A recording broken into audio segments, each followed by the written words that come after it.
annoncé comme un geste d'amitié entre le peuple américain et le peuple français après les attentats de 2015 et 2016, l'œuvre suscite un grand débat depuis 1 an et demi. Le Monde, 31 janvier 2018 à 10h18, mis à jour le 31 janvier 2018 à 12h58. Par Pierre Bouvier. Si l'œuvre n'a a priori aucune connotation huelle, elle échauffe les esprits. Elle a suscité une pétition et, surtout, une salve de tribunes dénonçant le projet d'installation, sur l'esplanade du palais de Tokyo de cette œuvre monumentale, à proximité du Trocadéro, dans le 16e arrondissement de Paris.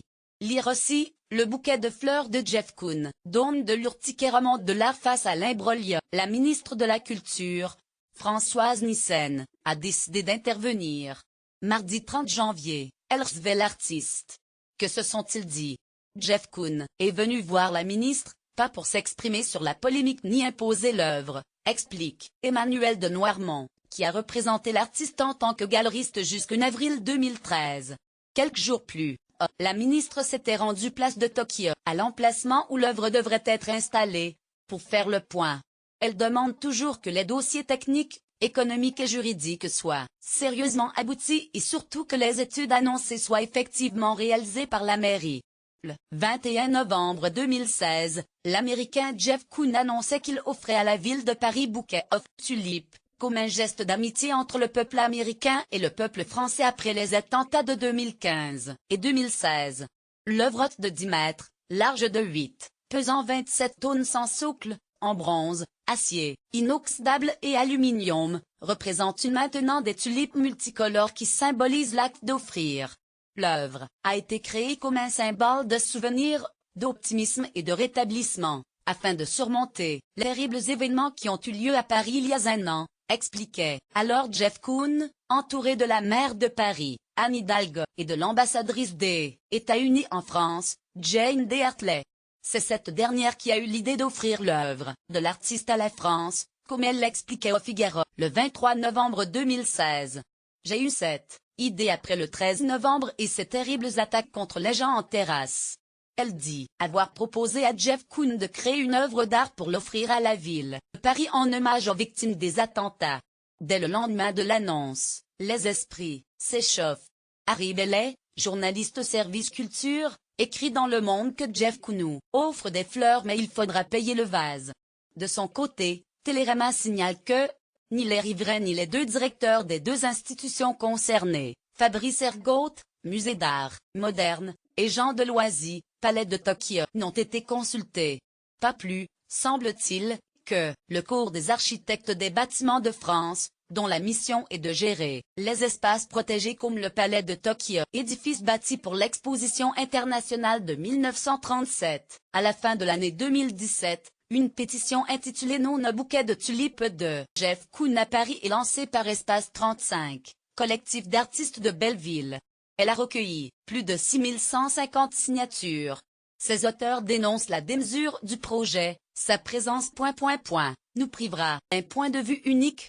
Dans une tribune publiée dans Libération, le 21 janvier, une vingtaine de personnalités rassemblées autour du réalisateur Olivier Assayas, de l'ancien ministre Frédéric Mitterrand, lancent un nom au cadeau de Jeff Koons. Selon eux, Koons est devenu l'emblème d'un art industriel, spectaculaire et spéculatif et son atelier et ses marchands sont aujourd'hui des multinationales de l'hyperluxe.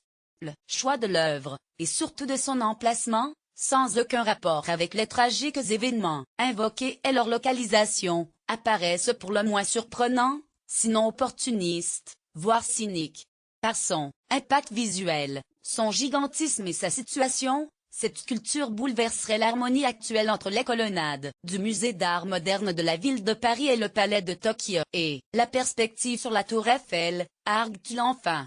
Le 24 janvier, dans Le Monde, Harry Bellet essayait de tordre le cou aux reproches adressés au projet, relevant une méconnaissance du dossier, et rappelant qu'il s'agit d'une initiative individuelle, privée, pas d'une commande publique et que l'installation, est un hommage aux victimes des attentats en France. De son côté, Le comité professionnel des galeries d'art a fait connaître son opposition au projet, rappelle le Figaro. Il n'est pas question ici de juger des qualités esthétiques ou de la pertinence de la sculpture en tant qu'hommage aux victimes des attentats en France, mais de l'emplacement qui a été choisi. Dans une série de tribunes publiées dans Le Monde, le 30 janvier, l'ancien ministre de la Culture Jean-Jacques Ayagon reconnaît qu'il n'est pas convaincu par le projet d'implantation de Bouquet of Tulip, avenue du Président Wilson, à l'emplacement qu'on lui destine. Le romancier et essayiste, Jean-Philippe Domecq écrit pour sa part que le simplisme de l'œuvre jure avec la violence de l'acte qu'il souhaite commémorer.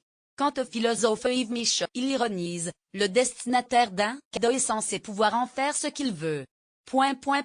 Reconnaissons quand même l'élégance de Jeff Koons, il ne demande pas à entrer directement au Louvre, mais juste à se faire valoir devant 2 sites muséaux majeurs. Jérôme et Emmanuel de Noirmont tentent, dans un texte publié sur leur site, de remettre le projet en perspective. Initialement, la sculpture devrait être installée dans le courant de 2017 devant le musée d'art moderne de la ville de Paris et le palais de Tokyo. Sa production, estimée à 3 millions d'euros, est financée par le mécénat privé américain et français, particuliers et entreprises, en contrepartie de déductions fiscales. Les fonds ont été élevés entre la fin de l'année 2016 et l'été 2017, explique-t-il. Le mécénat couvre aujourd'hui l'intégralité des coûts, la production et l'installation par des apports financiers, les travaux de renforcement de la place par rapport en industrie. Pour ce qui est de l'identité des donateurs, il faudra attendre l'annonce du calendrier final, la signature de toutes les autorisations. Souhaitant inscrire ce geste dans un esprit de générosité totale, Jeff Koons a proposé dès le début d'offrir tous les revenus de ses droits d'auteur sur cette œuvre aux associations des familles de victimes des attentats, ajoute Jérôme et Emmanuel de Noirmont. Pour tenter de mettre un terme à la polémique, Christophe Girard, adjoint de la maire de Paris, a annoncé au micro d'Europe 1 le 30 janvier qu'il fallait cesser la polémique. Nous allons accueillir l'œuvre de Jeff Koons au bon endroit.